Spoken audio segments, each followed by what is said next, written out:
Hi, we're going to look at page 45, time problems. Andrew walks to the park in the afternoon. This is the time on the clock when he leaves the house. So this is called an analog clock, as opposed to a digital, which is what most of the clocks we see these days. But this is an analog clock. The big hand, the long hand will show the minutes, and the short hand shows the hour. This is the time on his watch when he arrives at the park. Okay, so this, if we look at where the big hand has travelled, we should be able to work out how long does it take Andrew to walk to the park. So each little space between the numbers on a clock can mean two things. For the big hand, they mean gaps of 5 minutes because the big hand counts the minutes. So if we go 5, 10, 15, 20, 25, 30, 35, 40, 45, 50, 55, 60, that shows us the 60 minutes in an hour, all spaced out in blocks of 5.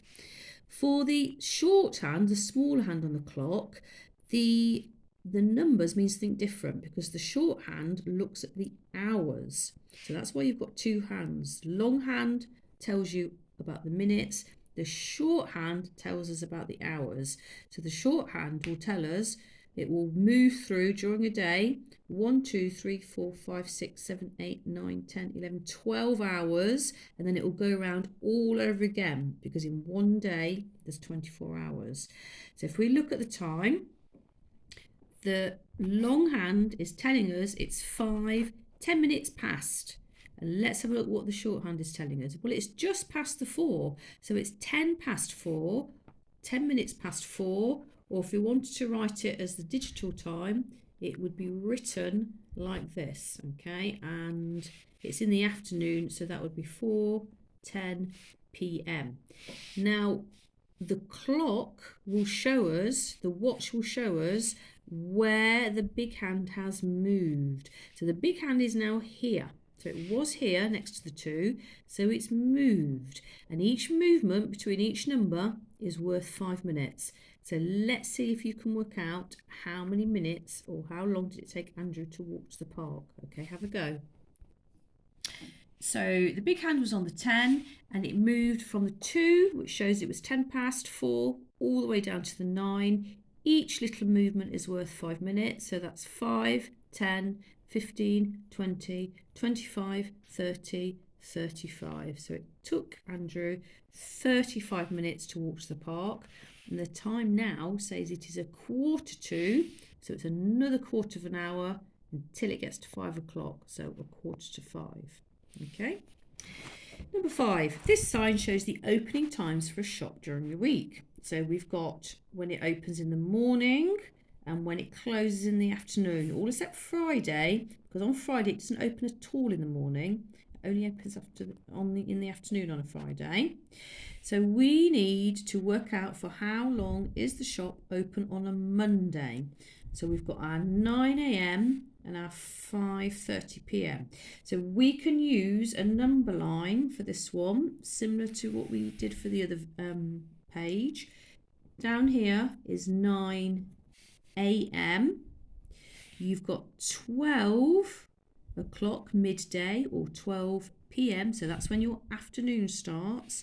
And then we've got to get to 5:30 p.m. over there.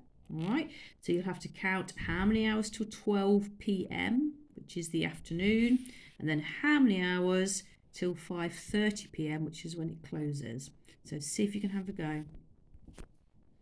Okay, so the shop opened at 9 o'clock Monday morning, 9 a.m., and it closed at 5:30. So I'm going to count how many hours till 12. That's a good point to stop. So 1, 2, 3. So 3 hours till 12 o'clock. Then it was still open, so that was another 4, 5, 6, 7, 8. So another 5 hours, so 8 in total. To get up to this point is 5 p.m. And then because it's a 5:30 closing time, there's another 30 minutes on there. So altogether it was 1, 2, 3, 4, 5, 6, 7, 8 hours. Okay, and I'm going to put that underneath 30 minutes. Okay, See if you can use this timeline to find out which day has the shortest opening times and how long does Lauren have to wait until the shop opens on the Friday. So off you go. Okay, I worked out that Monday, Tuesday and Thursday were all 8 hours and 30 minutes because they had the same opening and closing times. Wednesday was a little bit shorter because they opened at 9, which is here, but they closed at 1, which is over here. So 1 p.m. is over here. So that was only 4 hours. Friday, they didn't open till 1:30, which is about here. And they closed at 6, so slightly later closing time. So that was 4 hours 30 minutes. So the shortest opening time was Wednesday. This one here, I drew another little timeline. Lauren arrives at 12:55 p.m. The shop doesn't open till 1:30, so she had to wait 5 minutes to get to 1 o'clock. Then another 30 minutes to get to 1:30. So 5 plus our 30 is a waiting time of 35 minutes. Okay, I hope you got on all right today.